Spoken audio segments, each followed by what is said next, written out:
Sekarang kita masuk pada content mapping, yaitu peta isi dari buku yang akan kita pelajari pada kelas 11 ini. Yaitu di sini ada dibagi atas 5 unit ya. Unit 1, 2, 3, 4, dan 5. Nah, di unit 1 berjudul legenda. Legenda itu adalah cerita rakyat zaman dahulu yang berkaitan dengan peristiwa atau asal-usul terjadinya suatu tempat. Itu yang disebut dengan legenda. Nah, elemen-elemen ketatabahasaannya apa saja? Yang pertama yaitu vocabulary atau tata bahasa, kosakata, yaitu mengenai dari tradisi dan bagian-bagian dari teks narasi. Jadi kalian akan mempelajari teks narasi di sini. Untuk vocabulary. Yang kedua ada grammar atau tata bahasa, yaitu mempelajari kata kerja tindakan. Kemudian tensesnya adalah past tense dan kata bentuk lampau ya, dan urutan kata-katanya. Nah, kemudian fokus keahlian yang ingin dicapai pada bab ini di bagian reading, di bagian bacaan, yaitu legenda yang memuat isu-isu atau permasalahan seputar kesadaran lingkungan.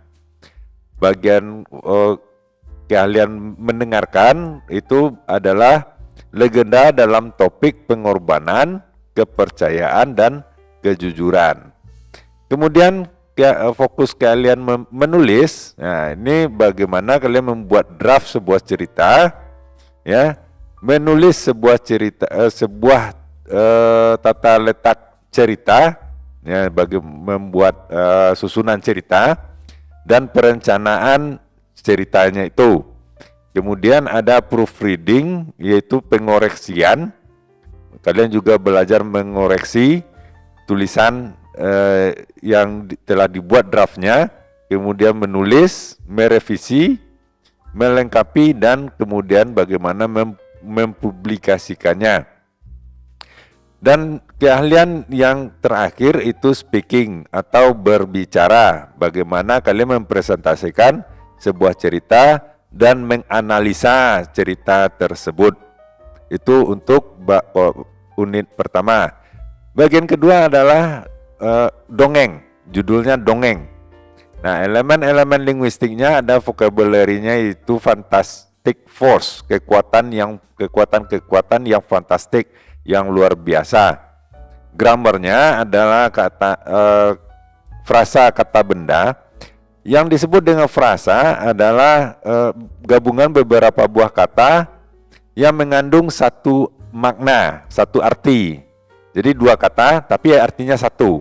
Nah, di sini yang akan kita pelajari gabungan dua kata yang mempunyai arti kata benda. Jadi yang disampaikan gabungan dua kata itu artinya adalah sebuah kata benda. Dan kemudian adverb of time, keterangan waktu, tempat, dan cara. Ya, itu dia. Kemudian keahlian yang ingin dicapai yaitu di bagian reading, yaitu mendongeng, dongeng yang mencakup masalah seputar konsep diri dan kesejahteraan. Di bagian listening, pendengarkan, dongeng dalam topik kecerdikan dan tindakan benar salah. Nah, mana yang benar, mana yang salah, itu yang akan kamu pelajari dari listeningnya.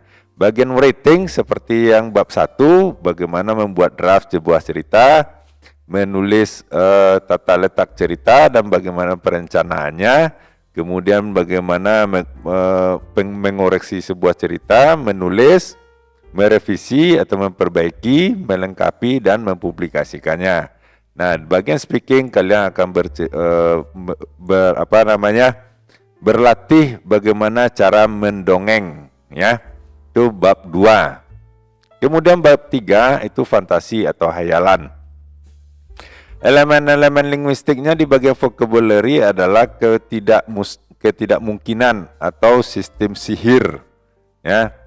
Nah, bagian grammarnya adalah adjektif, ya. Adjective clause kata sifat, ke frasa, kata sifat, dan laporan lisan. Ya.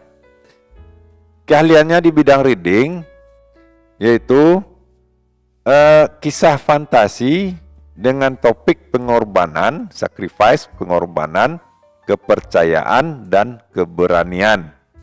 Di bagian mendengarkan itu kisah fantasi yang mencakup isu-isu sekitar literasi keuangan, ya.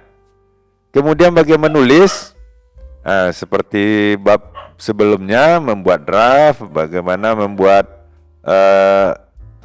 tata letak cerita dan perencanaan cerita, kemudian mengoreksi, menulis, merevisi, dan melengkapi, dan kemudian menerbitkannya.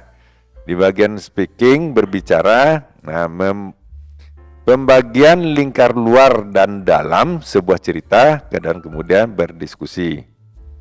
Nah, nomor bab 4 itu teks eksposisi analisis. Teks eksposisi analisis ini adalah salah satu jenis teks non-fiksi, ya. Teks eksposisi, ya. Teks eksposisi salah satu teks non-fiksi yang memuat informasi atau paparan tentang sebuah maksud dan tujuan. Nah, sementara teks eksposisi analitik ini tentunya paragraf eksposisi yang berisi pembagian permasalahan pada setiap gagasan pokok menjadi sebuah bagian-bagian yang tertentu. Itu yang dimaksud dengan teks eksposisi analitik. Kemudian linguistik elemennya, bagian vocabulary atau kosakata, mempelajari tentang kasus dan fenomena, unsur-unsur elemen eksposisi analitis. Kemudian di bidang grammar atau tata bahasa, simple present tense, ya. Kemudian proses hubungan sebab akibat, causal conjunction, proses relasional, ya, proses hubungan, kemudian causal conjunction, hubungan sebab akibat, atau nominalisasi, ya. Kemudian kata-kata emosional dan penghubung, konektif. Di bagian bacaan, ya, teks eksposisi analitis dalam topik perpustakaan dan deforestasi, ya. Kemudian listening, mendengarkan, eksposisi analitis dalam topik vaksin COVID-19.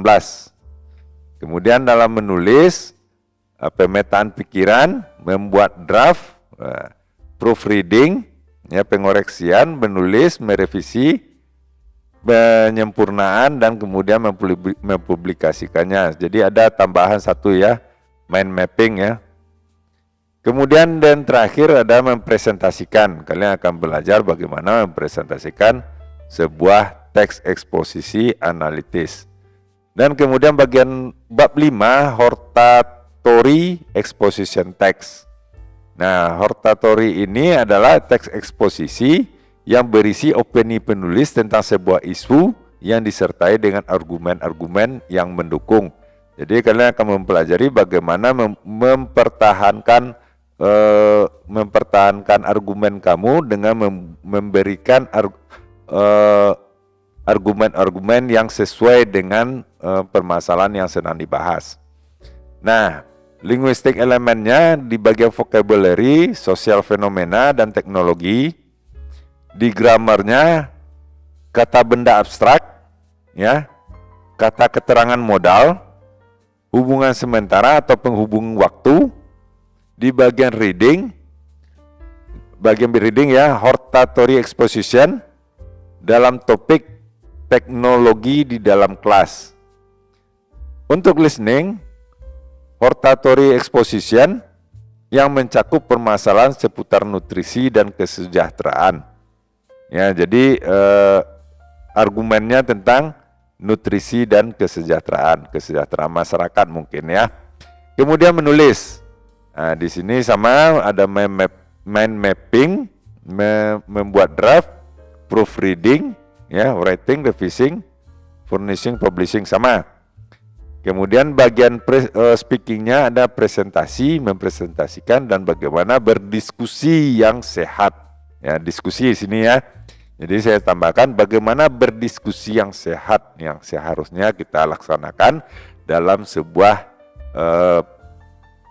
percakapan sehari-hari. Jadi tidak berita hoax dan yang mengada-ada. Nah, itu bagaimana cara berdiskusi seperti itu. Nah, barangkali itu untuk dulu sampai kali ini, mudah-mudahan bermanfaat. Sampai jumpa.